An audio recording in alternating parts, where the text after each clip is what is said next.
Olá! Antes de começarmos, peço que você se inscreva no canal. Este não é um vídeo qualquer. Não é uma teoria solta, nem uma fábula da internet.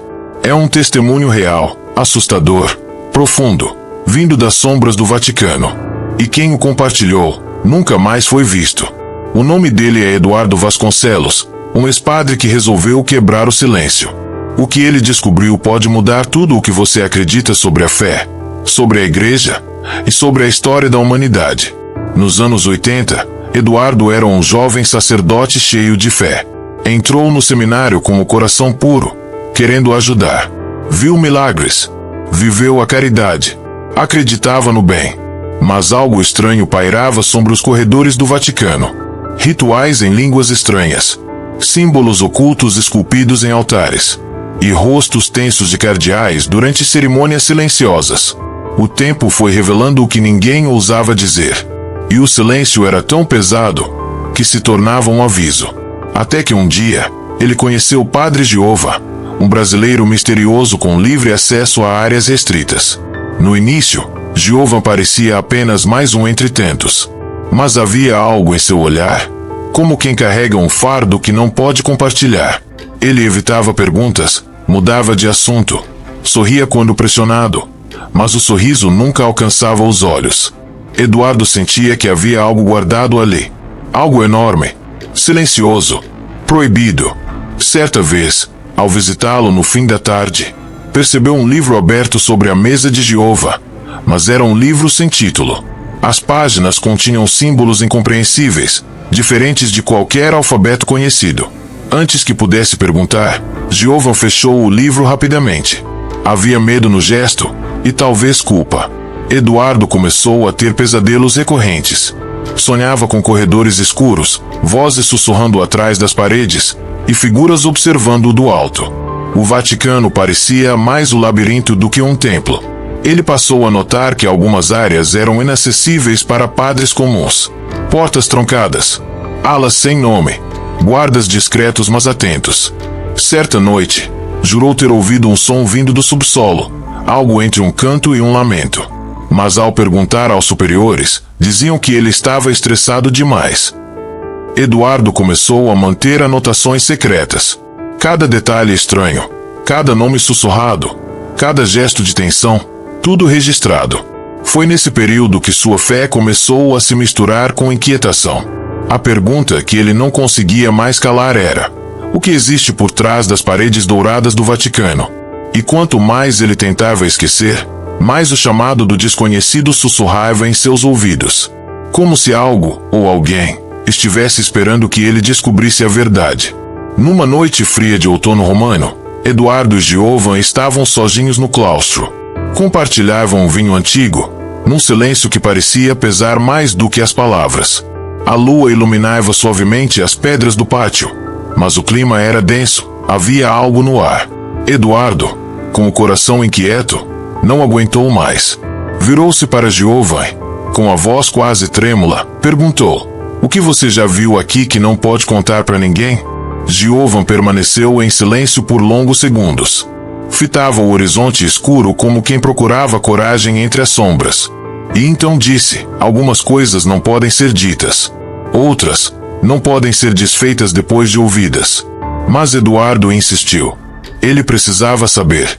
Precisava entender por que o Vaticano se comportava como se escondesse uma segunda realidade. Foi então que Jeová soltou a frase que marcaria para sempre aquele momento: nem o Papa sabe de tudo. Eduardo congelou. Aquilo não era uma metáfora. Era literal. Jeová estava dizendo que há coisas dentro do Vaticano que nem mesmo o líder supremo da igreja tem permissão para conhecer. Existe uma camada de silêncio abaixo de todas as outras, onde nem mesmo o Espírito Santo é convidado a entrar. Murmurou Jeová, como se traísse um pacto ancestral. Eduardo sentiu o sangue sumir do rosto. Questionou-se: se nem o Papa sabe, quem está no controle? Jeová hesitou novamente. Olhou para os lados, como se temesse estar sendo observado. E então soltou uma última pista: procure pelos telescópios. É lá que tudo começa. Aquilo parecia uma metáfora, mas não era. A obsessão do Vaticano com os céus, com os astros, Com o espaço sideral, não era recente. Havia algo acima de nós.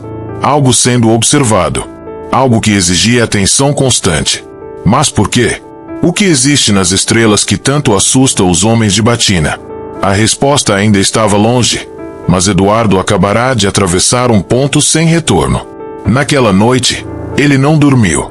Porque quando um padre diz que nem o Papa sabe da verdade, é porque alguém muito maior, ou muito mais antigo, está puxando os fios por trás das cortinas. Giovan contou que o Vaticano mantém, em segredo, uma rede de observatórios astronômicos espalhados pelo mundo. Mas o que mais surpreendeu Eduardo foi o nome de um deles, Lúcifer. Sim, você ouviu certo. Um dos mais avançados telescópios controlados pela Santa Sé leva esse nome. Coincidência? Eduardo duvidava. Ele descobriu que muitos dos sacerdotes envolvidos com esses projetos não eram apenas estudiosos. Eram matemáticos, linguistas, físicos e alguns, ex-militares. Eles não buscavam apenas planetas. Eles monitoravam padrões, movimentos, sinais, como se estivessem esperando por algo. Eduardo leu relatórios antigos que mencionavam objetos fixos não identificáveis além de Saturno. Outros falavam de forma simbólica sobre mensageiros silenciosos do firmamento. E o mais assustador, certas datas coincidiam com períodos de intensa movimentação dentro do Vaticano, como se o céu e o altar estivessem mais conectados do que imaginávamos.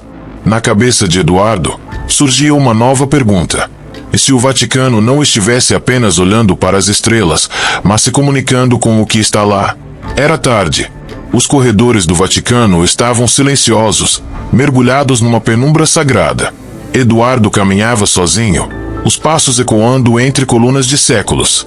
Ele havia perdido o sono, a mente inquieta, a alma pesada. Foi então que sentiu algo mudar. O ar ficou denso, a temperatura caiu, e ele percebeu, com um arrepio, que não estava mais sozinho. Lá, ao fundo do corredor, uma figura parada, imóvel. Não vestia preto, nem vermelho. Sua túnica era de um branco que parecia feito de luz opaca, com reflexos acinzentados, quase metálicos. O ser era alto, muito alto. A pele, alva como porcelana. Os olhos não eram apenas azuis. Eram translúcidos, como cristal líquido sob a luz. E quando se voltaram para Eduardo, ele sentiu como se estivesse no diante do infinito. O ser não falou, apenas sorriu. Mas seu sorriso não era humano. Era calmo. Sabia demais. Era como se dissesse, você chegou onde não devia. Eduardo tentou se mover. Não conseguiu. Seus pés pareciam presos ao chão, o coração batendo descompassado. O ser ergueu levemente o queixo. E então, desapareceu. Não andou. Não correu. Simplesmente não estava mais ali. Por longos minutos, Eduardo ficou parado, suando, tremendo, tentando entender quem ou o que ele tinha acabado de ver. Após o encontro, Eduardo não foi mais o mesmo. Voltou ao seu quarto em silêncio, com o corpo presente, mas a mente flutuando em um abismo de perguntas. Passou a noite em claro, relendo passagens bíblicas que antes considerava poéticas e agora pareciam relatórios disfarçados de visões proféticas. As carruagens de fogo descritas por Elias. As rodas dentro de rodas vistas por Ezequiel. Os anjos com olhos como chamas de fogo. Não pareciam mais metáforas. Pareciam descrições de algo real. Algo que os profetas viram e tentaram explicar com as palavras que tinham. Mas Eduardo agora tinha outras referências. Outros olhos. E um novo medo. Começou a imaginar. E se os seres celestiais das Escrituras não fossem etéreos, mas físicos? Seres de carne e osso, mas com poder e inteligência muito além da compreensão humana. Releu o Apocalipse. Releu Daniel. Releu Zacarias. E sentiu o chão da fé começar a rachar sob seus pés. Não porque perdeu a fé, mas porque estava prestes a encarar a verdade crua. Talvez a religião, por séculos, estivesse contando uma versão reduzida da realidade. Uma versão controlada. E, de repente, toda a iconografia da igreja, asas, auréolas, luzes, parecia parte de um disfarce. Um esforço para manter as mentes longe do que realmente aconteceu. Ou pior, do que ainda está por acontecer. O título do documento era simples, quase inocente. Manuscrito de 1962. Mas nas margens, carimbos em vermelho alertavam. Ultra confidencial. Eduardo respirou fundo antes de virar a primeira página. Ali estavam transcrições de uma reunião secreta entre membros da Santa Sé e astrônomos ligados ao Observatório do Vaticano. Discutiam algo chamado Projeto Lux, um nome que, segundo eles, significava luz que guia, mas não revela. O que mais chamou sua atenção foi uma seção oculta por páginas coladas. Com cuidado, ele separou as folhas. E o que leu o deixou sem ar. Relatos de contato com entidades não humanas. Descrições de encontros visuais, sons desconhecidos captados pelos telescópios, e reações espirituais experimentadas por quem esteve perto dessas presenças. Um trecho em particular fazia referência a seres de vestes metálicas, olhos vibrantes e aparência serena, porém incompreensível. As mesmas características do ser que ele havia visto no corredor. Tudo se conectava, mas a pergunta que ecoava era: o Vaticano está apenas observando esses seres, ou está em comunicação com eles há séculos? Eduardo começou a perceber padrões. Sempre que fazia perguntas específicas, os olhares ao redor mudavam. Alguns padres desviavam, outros sussurravam entre si. Mas o que mais o assustou foi um jovem padre, Antônio, que o puxou discretamente para um canto escuro e murmurou: eles estão por toda parte. Sempre estiveram. Antes que pudesse perguntar mais, um som de passos ecoou pelo corredor. Antônio empalideceu e sumiu na escuridão como um vulto.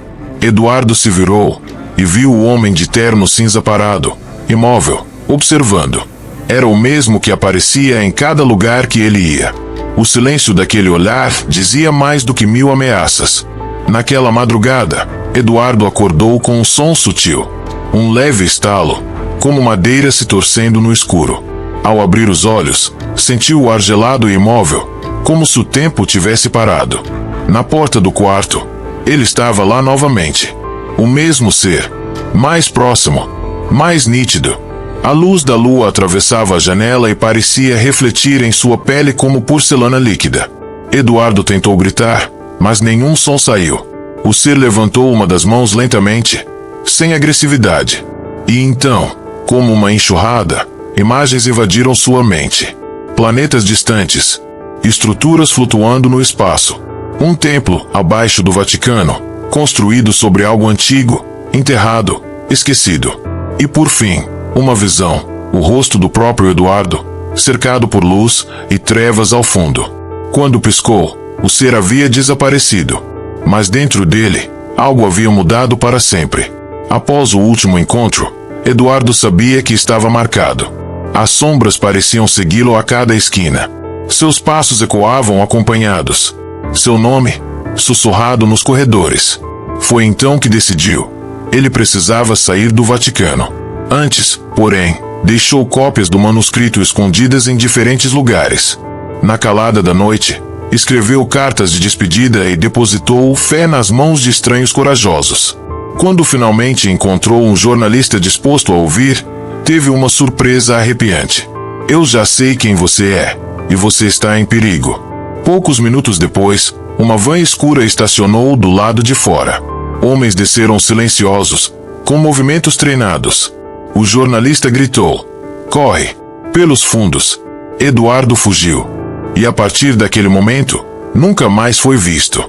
Seus registros desapareceram. Seu nome foi apagado. Mas em algum canto da rede, seu relato ainda sobrevive, esperando por alguém que tenha coragem de escutar. Você ouviu a história. Você chegou até aqui. E agora, carrega algo que não pode ser esquecido. Se tudo isso for verdade, e no fundo, você sente que é, então o mundo que conhecemos é apenas uma camada superficial. Atrás das colunas douradas, sob os vitrais iluminados, há segredos enterrados há séculos. Eduardo Vasconcelos desapareceu. Mas sua voz ecoa em cada frase deste vídeo. E talvez, neste momento, alguém esteja tentando silenciar você também, com dúvidas, medo ou descrença. Mas a verdade tem um poder estranho. Ela incomoda. Ela perturba. E, mesmo quando tentam enterrá-la, ela sempre encontra um jeito de voltar à luz. Se essa história te tocou, se algo dentro de você despertou, não deixe isso morrer aqui. Curta este vídeo. Comente o que você pensa. Compartilhe com quem precisa saber disso. E acima de tudo, inscreva-se no canal para que juntos possamos continuar investigando o que muitos preferem manter nas sombras. Porque o que o Vaticano esconde talvez seja apenas o começo de algo muito maior. E agora, a verdade está nas suas mãos. Até logo!